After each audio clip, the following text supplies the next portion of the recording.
In today's video, I'm going to teach you how to calculate previous year sales in Tableau using a lookup function. Whether you're analyzing sales trends or need insights for forecasting, knowing how to compare current data with past figures can be incredibly useful. In the next 5 minutes, I'll walk you through the process step by step, ensuring you get the most out of your Tableau analysis.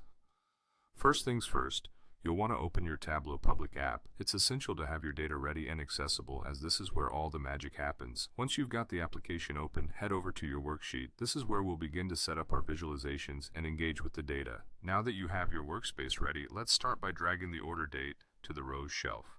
This step organizes your data by time, laying the foundational timeline on which we'll plot our sales figures. With the dates lined up, it's time to add your sales data. Drag the sales measure to the text shelf. This action will allow the numerical values of your sales to display alongside their corresponding dates in the view.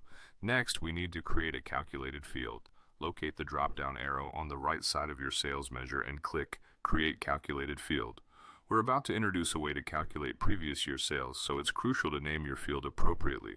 Let's call this new field Previous Year. Naming it helps you keep track of what each field represents and aids in organizing your worksheet for future reference. With your new calculated field ready, it's time to input the function. Here, use Tableau's lookup function to set the query. Type in the formula that will help to shift your sales data by 1 year back. It's one of the most efficient functions for examining data in context with its previous positions. After inputting your formula, click OK to complete the calculation setup. This step confirms that your new calculated field is ready to interact with the data. Now, to integrate this calculated field into your visualization, drag it to the view. By placing this on your workbook, you'll be able to see how the sales figures for 1 year compare against the previous year. Doing this will allow you to identify trends, seasonal impacts, or anomalies in your sales data, providing deeper insights and a clearer perspective on your business performance over time. And there you have it. You've successfully calculated previous year sales using the lookup function in Tableau.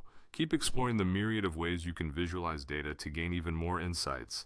Thank you for joining today, and I hope this tutorial helps you unlock new potentials in your data analysis journey.